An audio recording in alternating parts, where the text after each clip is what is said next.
Welcome to digital educare. তোমাদের সবাইকে আমাদের ইউটিউব চ্যানেলে স্বাগত জানাই। তো এর আগের দিন থেকে আমরা এবিটিএ যে টেস্ট পেপার তার বিভিন্ন সেটগুলো সলভ করা শুরু করেছিলাম। প্রথমে আমরা কি সেট 1 যেটা ছিল 32 নম্বর পেজে, সেটা আগের দিন আমরা দেখেছিলাম। আজকে আমরা টেস্ট পেপারের যেই পেজটা সলভ করব, পেজ নম্বর 76, এই সেটের আমরা যে শর্ট কোশ্চেনগুলো 1 নম্বরে মানে সঠিক উত্তর প্লাস আমাদের যে 1 নম্বরের শর্ট কোশ্চেনগুলো সেগুলো আমরা দেখব। বড় কোশ্চেন আপাতত আমরা দেখছি না, যদি আমাদের টাইম হয় পরবর্তীতে আমরা বড় কোশ্চেনগুলো সলভ করব।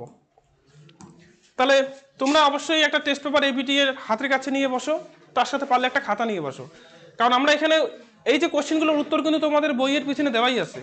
তোমাদের তাহলে আমরা এই ক্লাসে করানোর কি দরকার? ক্লাসে করাচ্ছি এই জন্যই যে এগুলোর ব্যাখ্যাগুলো শুনে নাও, কারণ এগুলো কোশ্চেন মুখস্থ করে পরীক্ষায় গিয়ে মনে রাখা অসম্ভব ব্যাপার, বিশেষ করে ফিজিক্যাল সায়েন্স।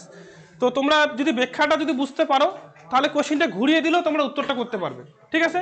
তো দেখো প্রথম যে কোশ্চেনটা আছে কি আছে, বলছেন নিচের কোন জ্বালানিটি সবচেয়ে কম পরিবেশ দূষণ ঘটায়? ঠিক আছে, তো এরকম কোশ্চেন হয়তো তোমরা প্রথম দেখছো, এর আগে কোনোদিনও দেখো নাই। অপশনগুলো কি কি দিছে? ডিজেল, কয়লা, কেরোসিন, প্রাকৃতিক গ্যাস। এবার তোমরা এখানে কি করে বুঝবে যে কোনটা পরিবেশ দূষণ কম ঘটায়? আমরা ডিজেল যদি পড়াই তাও পরিবেশ দূষণ ঘটে, কারণ সেখান থেকে ধোঁয়া বের হয়। কয়লা যদি পড়াই সেখান থেকেও পরিবেশ দূষণ হয়। আমরা কেরোসিন তেল পড়ালেও পরিবেশ দূষণ হয়, প্রাকৃতিক গ্যাস পড়ালেও পরিবেশ দূষণ হয়। তাহলে আমরা কি করে বুঝবো যার তাপন মূল্য বেশি তার কি পরিবেশ দূষণ কম ঘটাবে? কেন কম ঘটাবে? কারণ সেখানে কি ওর যতটুকু অংশ থাকে টোটালটাই জ্বলে যায়। যেমন কয়লার তাপন মূল্য সবচেয়ে কম, এর মানে কি ওর মানে তাপটা কম উৎপাদন করে, গ্যাসটা বেশি উৎপাদন করে, মানে বিভিন্ন রকম দূষিত পদার্থগুলো, তো সেখানে কি দূষণটা বেশি ঘটায়। এখানে কয়লা সবচেয়ে দূষিত মানে দূষণ ঘটায় সবচেয়ে কম, তাহলে কি হবে এখানে? প্রাকৃতিক গ্যাস। ঠিক আছে, মনে রাখবে এটা উত্তর হবে কি? প্রাকৃতিক গ্যাস। সেকেন্ড কোশ্চেন বলছে বয়েলের সূত্র অনুসারে পি বনাম ভি লেখচিত্র এর প্রকৃতি কেমন হবে?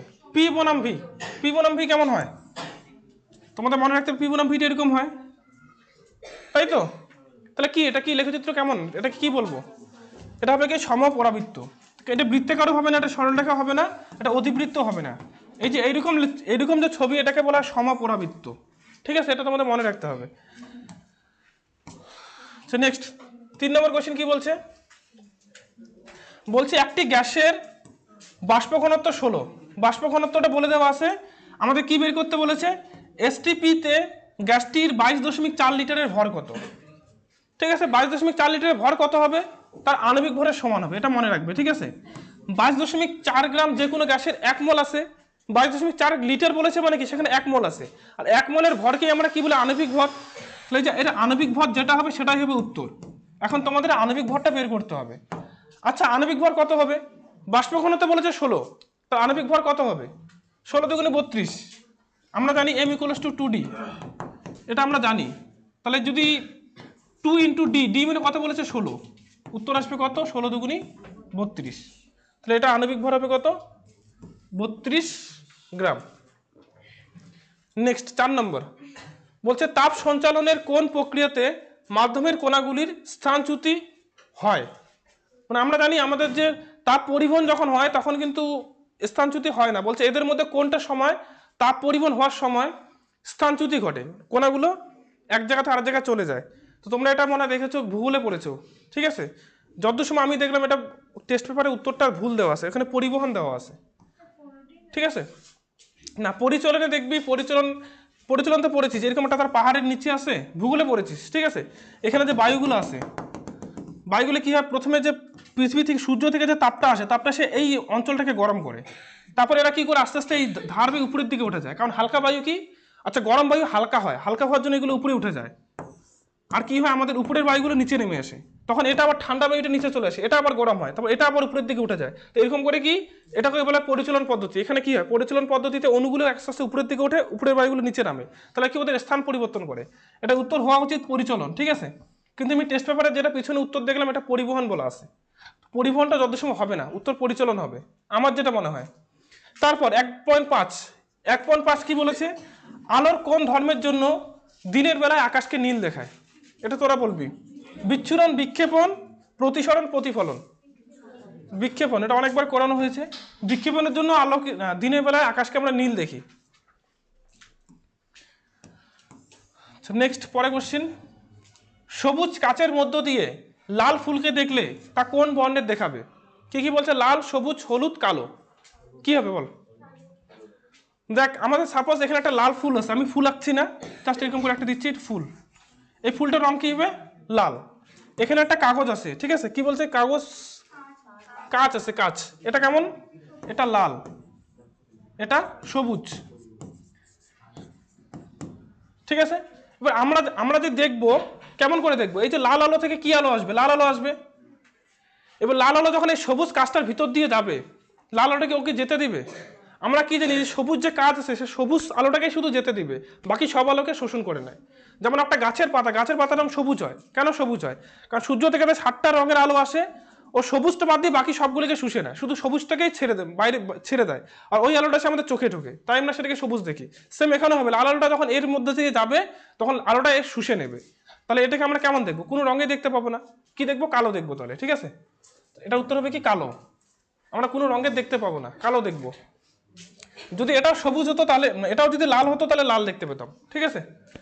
পরে কোশ্চেন, কোন পরিবাহীর মধ্য দিয়ে তড়িৎ প্রবাহ মাত্রা দ্বিগুণ করা হলে নির্দিষ্ট সময়ে উৎপন্ন তাপ কত? এটা কি জুলের সূত্র, ঠিক আছে। জুলের সূত্র কি বলেছিল? জুলের সূত্র মনে করবি, দেখ H=I²R T, এটা ছিল। এখানে কি বলছে? প্রবাহ মাত্রাটা দ্বিগুণ করেছে। আচ্ছা, এটাকে যদি দ্বিগুণ করা হয়, প্রথমে ছিল আই, পরে আমি কি করলাম? আই কে দ্বিগুণ করলাম, তাহলে এইচ এর মান কত হবে? 2I, দ্বিগুণ হলে তার স্কোয়ার। আচ্ছা, এগুলো তো ধ্রুবক, এগুলোকে আমি বাদ দিচ্ছি, এগুলো হিসাব করছি না, আমরা শুধু প্রবাহ মাত্রা দিয়ে অঙ্কটা করছি, এগুলো আমাদের কাজে লাগাচ্ছি না। দেখ শুরুতে ছিল কি আই, তাহলে আই স্কোয়ার হবে, আবার পরে আমরা কি আইটাকে দ্বিগুণ করেছে, মানে 2I হয়ে গেছে, তাহলে 2I তার স্কোয়ার। আচ্ছা, 2I স্কোয়ার মানে কি? 4I square. তাহলে কত গুণ হচ্ছে? 4 আসছে না? উত্তর হবে কি? 4 গুণ। এটার উত্তর 4 গুণ হবে। পরে কোশ্চেন, বিভব প্রভেদ পরিমাপের যন্ত্র হলো কোনটা দিয়ে কি বিভব প্রভেদ পরিমাপ করা হয়? বলছে অ্যামমিটার, ভোল্টমিটার, থার্মোমিটার, গ্যালভানোমিটার। কি হবে বল? বিভব প্রভেদ পরিমাপ করা হয় ভোল্টমিটার দিয়ে, ঠিক আছে।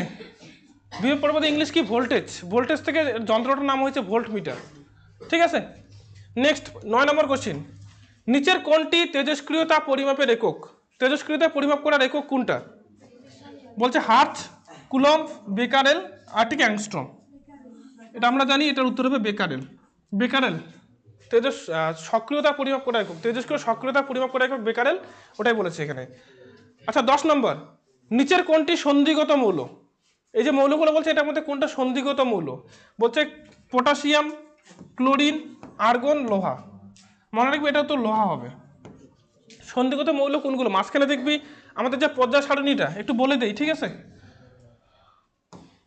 এই যে আমাদের পর্যায় সারণীটা দেখবি এরকম হয়, এদিকে একটু উঁচু থাকে, লিস্টে দেখবি এরকম আছে, এদিকে 2টা সারি থাকে, হ্যাঁ, এখানে অনেকগুলো ছোট ছোট সারি থাকে, এদিকে আবার কয়টা সারি থাকে। এই যে মাঝখানের যে নিচু অংশটা, এটাকে বলা হয় সন্ধিগত মৌল। এই জায়গা, এই মৌলগুলিকে প্রথমটাকে আমরা কি বলি? ক্ষার ধাতু। দ্বিতীয়টাকে আমরা কি বলি? ক্ষারীয় মৃত্তিকা ধাতু। এই সাইডেও যে উঁচুগুলো থাকে এগুলোর নাম আছে, মাঝখানে যে নিচুটুকু আছে ওগুলোকে বলা হয় কি? সন্ধিগত মৌল। দেখবি লোহাটা এর মধ্যে কোনো একটা জায়গায় আছে। আচ্ছা, তারপর 11 নম্বর কোশ্চিন, নিচের কোনটি তড়িৎযোজী? এগুলোর মধ্যে কোনটা তড়িৎযোজী বা আয়নীয় হবে? H2O তো সমযোজী যৌগ, SO2 সমযোজী, NO2 সমযোজী, K2O হবে কি? তড়িৎযোজী। তাহলে এটার উত্তর কি হবে? K2O। নেক্সট 12 নম্বর, গ্যালভানাইজেশন প্রক্রিয়াতে লোহার উপর প্রলেপ দেওয়া হয়। লোহার উপর কার প্রলেপ দেওয়া হয়? জিঙ্কের প্রলেপ দেওয়া হয়, Zn। পরে কোশ্চেন উত্তর হবে কি? Zn। আচ্ছা নেক্সট বলছে কি? NH3 গ্যাসকে শুষ্ক করতে কোনটি ব্যবহার করা হয়? CO, calcium oxide. পরে কোশ্চেন, বক্সাইট কোন ধাতুর আকরিক? বক্সাইট কার আকরিক? Cu, Al, Zn না Fe? বক্সাইট কার আকরিক বলতো? অ্যালুমিনিয়াম। এখানে অ্যালুমিনিয়াম কে তারে? Al হবে, ঠিক আছে। অ্যালুমিনিয়ামের আকরিক হলো বক্সাইট। বলছে মিথেন যৌগ HCH বন্ধন কোণের মান কত? মিথেন যৌগে HCH বন্ধন কোণের মান কত? 90 ডিগ্রি, 120 ডিগ্রি, 180 ডিগ্রি, 109 ডিগ্রি। এটা উত্তর হবে, এক্সাক্ট কত হবে? 109 ডিগ্রি 28 মিনিট। এটা মনে রেখেছিস। এবার আসি শর্ট কোশ্চেনগুলো। প্রথম কোশ্চেন, বায়ুমণ্ডলের কোন স্তরে ভ্যান অ্যালেন বিকিরণ বলয় দেখা যায়? এটা তোর হবে কি ম্যাগনেটোস্ফিয়ার। কি হবে? ম্যাগনেটোস্ফিয়ার। 2 নম্বর কোশ্চেন, ওজোন মণ্ডলের ওজোন গ্যাসের ঘনত্ব কোন এককে মাপা হয়? পারবি? ডপসন একক। ড ব দন্তস্ব দন্তন্য। ডপসন এককে কি করা হয়? বায়ুমণ্ডলের গ্যাসের ওজনের যে ঘনত্ব সেটা মাপা হয়, ঠিক আছে? সিজিএস পদ্ধতিতে সর্বজনীন গ্যাস ধ্রুবকের মান একক সহকারে লেখো। সিজিএস পদ্ধতিতে বের করতে বলেছে, মানটা আমার এক্সাক্ট মনে নেই, তোরা দেখে নে যেটা। হ্যাঁ, সিজিএস পদ্ধতিতে আমাদের এটা কিন্তু এটা হবে না, কিন্তু 0.082 যেটা বলিস এটা কিন্তু সিজিএস একক না, এটা হলো আমাদেরকে এটিএম মোল এককে, এটা কিন্তু বলে নাই। সিজিএস পদ্ধতিতে মানটা বের করতে বলেছে। দেখবি কিছু একটা ইন্টু 10⁻⁶ এরকম থাকে, -6, সামনে একটা কিছু একটা বড় সংখ্যা থাকে, 8.314 এরকম, এক্সাক্ট এরকম কাছাকাছি এরকম। হ্যাঁ, আমি এক্সাক্ট মনে পড়ছে না আমার। 8.314 সামনে থাকে, তার সাথে 10⁻6 বা 5 এরকম কিছু থাকে, তো সেটা তোরা একটু বই থেকে দেখে নিস। তারপর কি বলছে দেখে অথবা কোশ্চেনটা, অথবাটা বলছে কি এসআই পদ্ধতিতে গ্যাসের প্রমাণ চাপের মান কত?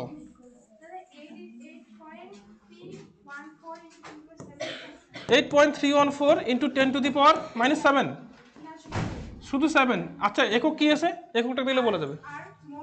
হ্যাঁ, এটাই erg mole inverse K inverse, তো এটাই হবে। হ্যাঁ, 8.314 এটা সিজিএস এ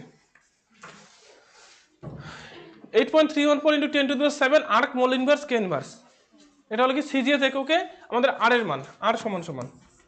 এই মানগুলো একটু মুখস্থ রাখবি,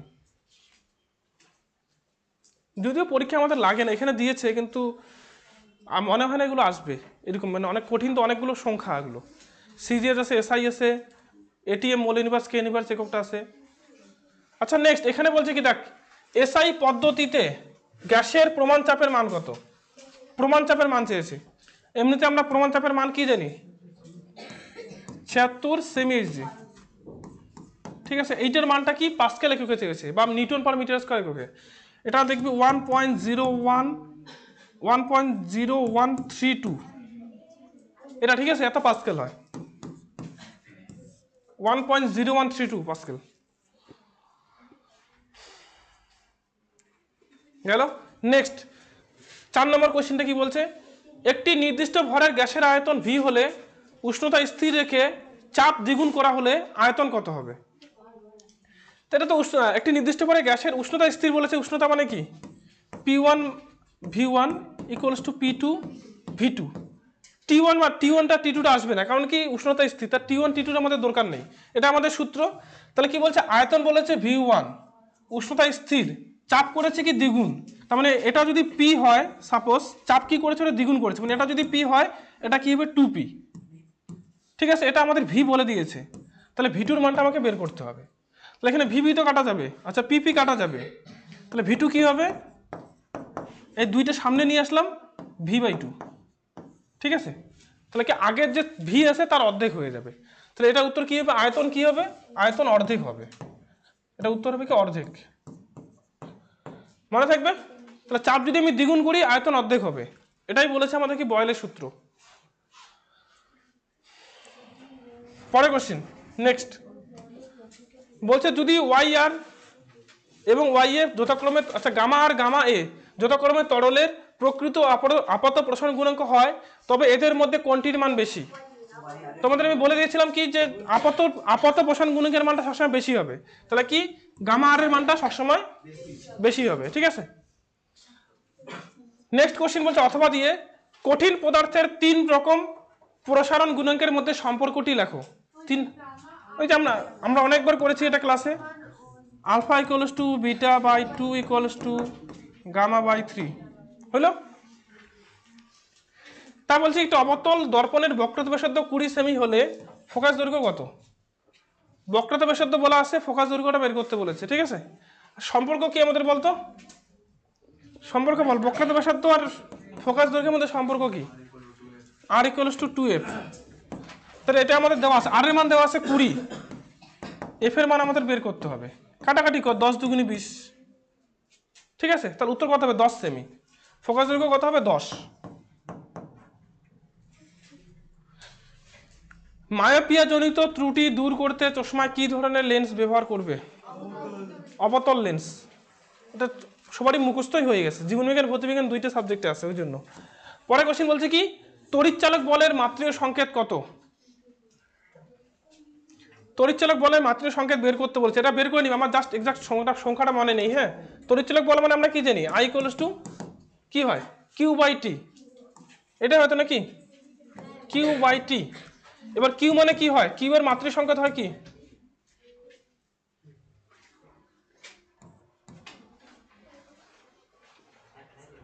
কিউ হয় থিটা, থিটা তো উষ্ণতা। আচ্ছা কিউ এর মাত্রীয় সংকেত, কিউ মানে আমরা কি জানি আধান,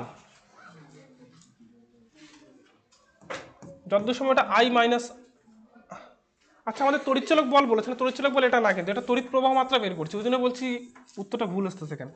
এটা বলছে তড়িৎচালক বল, ঠিক আছে। তড়িৎচালক বল মানে আমাদের কি জানি, তড়িৎচালক বল মানে আমাদের ভি, ভিটাকে আমরা তড়িৎচালক বল বলতে পারি। ভি এর সমীকরণ আমাদের আনতে হবে, ঠিক আছে। ভি সমান সমান কি হয়, ভি সমান সমান হবে আমাদের এখানে ডাব্লু, নিচে হবে কি কিউ, এন কেন, ডাব্লু বাই এন কোন সূত্র দেখছিস, ভি মানে ডাব্লু বাই কিউ হবে। ডাব্লু মানে কার্য, কার্য আমাদের কি কি জানি, কার্য মানে আবার কার্য মানে হলো বল ইন্টু ক্ষেত্রফল, বল ইন্টু ক্ষেত্রফল, সরি বল ইন্টু দৈর্ঘ্য, ঠিক আছে। যখন কোনো কিছু মনে থাকবে না তখন এটা বের করার চেষ্টা করবি। কিউ মানে কি আমরা জানি, কিউ মানে আমরা কিউ জানি, এটা চেঞ্জ করে দোকানে। এবার বলের মাত্রা কি জানিস, M L T to the power -2 into দৈর্ঘ্য মানে কি এল, ঠিক আছে। আর কিউ মানে কি হবে I T to the power -1, Q এর মাত্রা এটা। হ্যাঁ, কিউ এর মাত্রা কি হবে আই টি, শুধু টি হয়, সরি -1 হয় না, আই টি। এবার এগুলোকে ভাঙা ভাঙা ইসে করতে হবে আমাদের। তাহলে এম থাকলো, ঠিক আছে, এল নিচে আছে কি, আচ্ছা এল আর এর গুণ, এল এই যে এখানে একটা এল এখানে একটা এল, গুণ হবে এল স্কোয়ার। টি কত আছে উপরে -2, আবার নিচে থেকে একটা টি যাবে কিন্তু, তাহলে টি টু দি পাওয়ার -3 হয়ে যাবে, ঠিক আছে। আর এখানে কি আছে আমাদের, আইটা আছে আই -1, এটা হবে কি আমাদের তড়িৎচালক বলে মাতৃ সংকেত, M L square T to the power -3 I to the power -1। দেখে নিবি বইয়ে, এটাই আছে। তড়িৎচালক বল যদি মাত্রা যদি না পাইস, বিভব প্রভেদের মাত্রাটা দেখবি একই। হ্যাঁ, তড়িৎচালক বল আর বিভব প্রভেদ একই মাত্রা আসবে, দুইটা একই জিনিস। তাহলে মাত্রা দেখবি এটাই আসবে, M L square T to the power -3 I to the power -1। আচ্ছা নেক্সট, এটা হয়ে গেছে নাকি মুছে দেব? আচ্ছা নেক্সট দেখ পরের কোশ্চিন, কোথায় গেল, সিএফএল এর পুরো কথাটি লেখো। বল কি হবে সিএফএল এর পুরো নাম? হ্যাঁ, সেরিব্রোস্পাইনাল ফ্লুইড, ওটা সিএসএফ, জীবন বিজ্ঞানে পড়েছি, সেরিব্রোস্পাইনাল ফ্লুইড। এটা কি সিএফএল, সিএফএল একটা বাল্ব, কম্প্যাক্ট ফ্লুরোসেন্ট বাল্ব, ঠিক আছে। সিএফএল এর পুরো নাম কি, compact fluorescent bulb, LED CFL, এগুলো পড়েছিস তো। তারপর একটা ফিস তারকে মূল বর্তনীতে কিভাবে সংযুক্ত করা হয়, এটা কি সিরিজে মানে শ্রেণী সমবায়ে যুক্ত করা হয়, শ্রেণী, ঠিক আছে, শ্রেণী সমবায়ে যুক্ত করা হয়। পরে কোশ্চেন কি বলছে, জাপানের হিরোশিমা শহরে যে পারমাণবিক বোমা ফেলা হয়েছিল সেটিতে কোন ধরনের তেজস্ক্রিয় বিক্রিয়া ঘটেছিল? কি হবে, অনিয়ন্ত্রিত নিউক্লিয় বিভাজন, ঠিক আছে। অনিয়ন্ত্রিতটা ভালো করে লিখবি, অনিয়ন্ত্রিত নিউক্লিয় বিভাজন, অনিয়ন্ত্রিত নিউক্লিয় বিভাজন, এটার উত্তর হবে।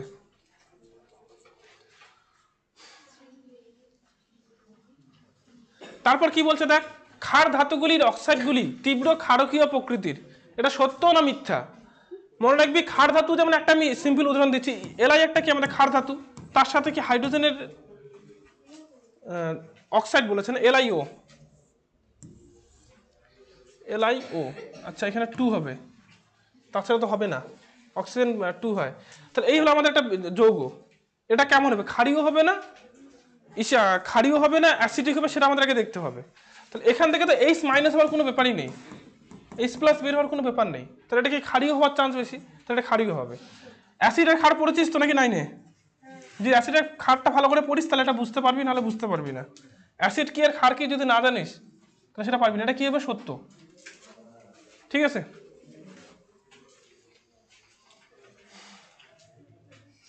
পরের কোশ্চেন, পর্যায় সারণী কোন শ্রেণীতে 3 প্রকারের ভৌত অবস্থার মৌল পাওয়া যায়? শ্রেণী বলেছে। ঠিক আছে, এটা মনে রাখবি, এটা 17 নম্বর শ্রেণী, 17 নং শ্রেণী, মানে ক্লোরিন ফ্লুরিন যেখানে আছে। ঠিক আছে, ক্লোরিন ফ্লুরিন আয়োডিন এগুলো সবগুলো কি হয়? গ্যাসও থাকে, তরলও থাকে, কঠিনও থাকে। 13 নম্বর, হাইড্রোলিক যৌগটি সমযোজী না তড়িৎযোজী? হাইড্রোলিক যৌগের নাম শুনেছিস? হাইড্রোলিক যৌগটা হলো তোমার কি ক্যালসিয়াম হাইড্রেটকে হাইড্রোলিক যৌগ বলা হয়, CaH2। তো সিম্পল কথা বলছে কি, এই যে যৌগটা এটা কি হবে? তড়িৎযোজী হবে না সমযোজী হবে? এটা কি হবে? তড়িৎযোজী। সমযোজী যৌগ না, এটা কি? তড়িৎযোজী। ঠিক আছে, কত নম্বর? 13। নেক্সট কোশ্চেন, নেসলার বিকারক। এখানে বলছে কোনটা নেসলার বিকারক, বল কোনটা হবে? A number, B number, C না ডি? D number. এটা হলো নেসলার বিকারক। তাহলে এটা উত্তর হবে কি? 1।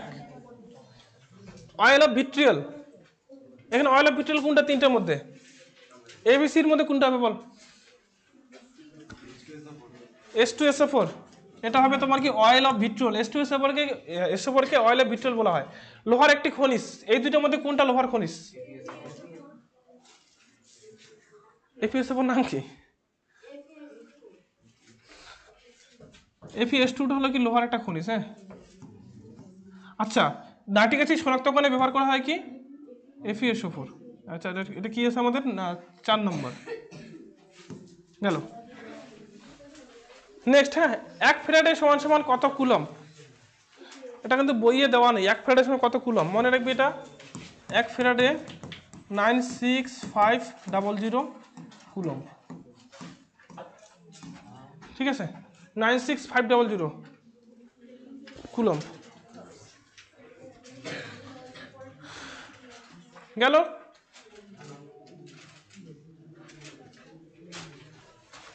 পরের কোশ্চেন, একটি মৃদু তড়িৎ বিশ্লেষণের উদাহরণ দাও। Acetic acid CH3COH, CH3COOH, acetic acid, formic acid, এগুলো সব হলো কি মৃদু তড়িৎ বিশ্লেষণের উদাহরণ। পরের কোশ্চেন বলছে কি, দাঁতের চিকিৎসায় কোন সংকর ধাতু ব্যবহার করা হয়? ধাতু সংকর আমরা জানি অ্যামালগাম ব্যবহার করা হয়। কোন অ্যামালগামটা? AG আর HG। এই দুইটা দিয়ে যে অ্যামালগামটা তৈরি হয়, এটা দিয়ে কি করা হয়? দাঁতের চিকিৎসায় ব্যবহার করা হয়। ঠিক আছে, তাহলে AG HG যে অ্যামালগাম লিখে নিবি। তারপর কি বলছে? অ্যালকাইন শ্রেণীর যৌগের সাধারণ সংকেত কি? অ্যালকাইন। ঠিক আছে, অ্যালকাইন শ্রেণী মানে কি হয়? CnH। আমি সবগুলো একবার করে বলে দিচ্ছি। প্রথমে আসবে কি? Alkane, alkyne, অ্যালকাইন। অ্যালকেনে কি হয়? CnH2n+2। এটা হয় কি? অ্যালকেনে। অ্যালকিনে কি হবে? CnH2n। আর অ্যালকাইনে কি হবে? CnH2n-2। এটা উত্তর আমাদের। ঠিক আছে, এই কোশ্চেনে এটা চেয়েছে, সবগুলো মনে রাখবি। CnH2n-2, CnH2n-2। নেক্সট কোশ্চেন, হ্যাঁ, একটি সর্বাপেক্ষা ক্ষুদ্র অ্যালকাইনের উদাহরণ দাও। সর্বাপেক্ষা ক্ষুদ্র অ্যালকাইনের উদাহরণ বলেছে, তার মিনিমাম 2টা কার্বন লাগবে। দেখেন, অ্যালকাইন মানে কি? মিনিমাম 2টা কার্বন লাগবে। অ্যালকাইন মানে 3টে বন্ধন থাকবে। অ্যালকাইনে কয়টা বন্ধন থাকে? 1 বন্ধন। অ্যালকিনে 2 দ্বিবন্ধন। অ্যালকাইনে 3 বন্ধন। তাহলে কার্বন কার্বন ত্রিবন্ধন থাকবে। তার সাথে এইদিকে একটা H থাকবে, 4টা হয়ে গেল। এদিকে একটা H থাকবে, 4টা হয়ে গেল। তাহলে এই যে যৌগটা, এটার নাম কি বলতো? C2H2। এই যৌগের নাম কি বল? C2H2, বা এই যে সংকেতটা H bond C, triple bond C, bond H, এই যৌগটার নাম কি? হ্যাঁ, এটার নাম অ্যাসিটিলিন। অ্যাসিটিলিন, অ্যাসিটিলিন, এগুলো মনে রাখবি। প্রথম যে যৌগটা আছে না, অ্যালকেনের প্রথম যৌগ, অ্যালকিনের প্রথম যৌগ, অ্যালকাইনের প্রথম যৌগ, methane, ethane, acetylene, sorry methane, ethylene, acetylene. ঠিক আছে, নেক্সট কি বলছে এখানে? একটি সর্বাপেক্ষা, এটা গেল 18 নম্বর। CH3COCH2CH3 যৌগটির IUPAC নাম লিখতে বলেছে। যৌগটা কেমন হবে? এরকম হবে, C, 1টা 2টা 3টা 4টা। আগে আমি গঠনটা বানিয়ে নিই, তারপর নামকরণটা করব। তাহলে এখানে এইচ থাকবে কটা? তিনটে, একটা দুইটা তিনটা। এখানে থাকবে কি? ও থাকবে, ঠিক আছে। তারপর এখানে থাকবে কি? দুইটা এইচ, এখানে থাকবে তিনটে এইচ। এটাই আছে, দেখ সি তিনটে এইচ, তারপরটা সি এর সাথে শুধু ও আছে, দেখ এদের একটা দুইটা, এদিকে তাহলে দুইটা থাকবে, চারটা হয়ে যাবে। তারপর পরে সি এর সাথে শুধু দুইটা এইচ আছে, তারপরে সি এর সাথে তিনটে এইচ আছে, সবগুলো মিলে গেছে। এখন নাম করবি, নাম্বারিং কর, এদিক থেকে করি 1 2 3 4। এদিক থেকে করলে দেখ আমার এটাকে সবচেয়ে কমে রাখতে হবে। এদিক থেকে আসতাম 1 2 3-এ চলে আসতো, এটা এদিক থেকে গেলে এটা 2 আসছে, তাহলে আমার এই নামকরণটা ঠিক আছে। এবার নাম করবি, প্রথমে আসবে কি? কয়টা কার্বন? চারটা। চারটা মানে কি? বিউট। চারটা মানে কি? বিউট। প্লাস এবার আমরা কি দেখবো? এক বন্ধন না দ্বিবন্ধন? এক বন্ধন, তাহলে কি? এন। প্লাস আমাদের দেখবো কার্যকরী মূলক। কার্যকরী মূলক কে আছে? ও, ডাবল বন্ড ও। এটাকে আমরা কি বলি তখন থাকে? ওন লিখি, ঠিক আছে। ও দন্তন্য ওন। এটার নাম কিটোন। এই যে সিও থাকে, সিও যে গ্রুপটার নাম হলো কিটোন গ্রুপ। কিটোন গ্রুপ থেকে ওন লেখা হয় এটাকে। তাহলে কি হবে? লিখবি বিউ টজ আছে, একারটা কি হয়ে যায়? আমি কি বলেছি? একারটা হয়ে যায় আকার। তারপর আছে কি? এরপর দন্তন্য, দন্তন্য লিখলাম। ও আছে মানে কি? ওকার। তারপর দন্তন্য আছে মানে দন্তন্য, বিউটানন, ঠিক আছে। এই যৌগটার নাম হবে কি? বিউটানন। যদি আরো ভালো করে লিখতে চাস, 2 বিউটানন লিখতে পারিস, সামনে এখানে একটা 2 লিখতে পারিস। এই যে আমাদের ওনটা কোথায় আছে? 2 এ আছে না? 2 বিউটানন, এটাও লিখতে পারিস। আচ্ছা, তারপর রেকটিফাইড স্পিরিট কি? রেকটিফাইড স্পিরিট কাকে বলা হয়? বলবি 90% ইথাইল অ্যালকোহল এবং 10% মিথাইল অ্যালকোহলের মিশ্রণকে রেকটিফাইড স্পিরিট বলা হয়, বা মেথিলেটেড স্পিরিট। 90% ইথাইল অ্যালকোহল এবং 10% মিথাইল অ্যালকোহলের মিশ্রণকে রেকটিফাইড স্পিরিট বলা হয়। এই হলো আমাদের কি 1 নম্বরের কোশ্চেনগুলো, আমাদের কি সেট নাম্বার সেকেন্ড। তো আজকে আমরা এটুকুই রাখছি, বড় কোশ্চেনের দিকে যাব না, কারণ অনেক সময় হয়ে গেল। তো আমরা যদি পরবর্তীতে সময় পাই, তাহলে আমরা কি 2 নম্বর আর 3 নম্বরের কোশ্চেনগুলো একটু দেখব। আর আমরা হয়তো সময় না পেতে পারি, তোমরা অবশ্যই বাড়িতে কোশ্চেনগুলো দেখবে, যে তোমরা যেই নোটগুলো পড়েছো তার মধ্যে থেকে কতগুলো কমন পাচ্ছ আর কতগুলো পাচ্ছ না, ঠিক আছে। যেগুলো একদম নিজে থেকে একদমই পারবে না, সেগুলো আমাকে তোমরা পার্সোনালি বলতে পারো, আমি সেগুলো করে দেওয়ার চেষ্টা করব। কিন্তু ক্লাসে হবে না, আমাকে পার্সোনালি বলতে হবে, ঠিক আছে। তো আজকে আমরা ভিডিওটা এখানেই শেষ করছি। তোমাদের সবাইকে অনেক ধন্যবাদ, থ্যাংক ইউ।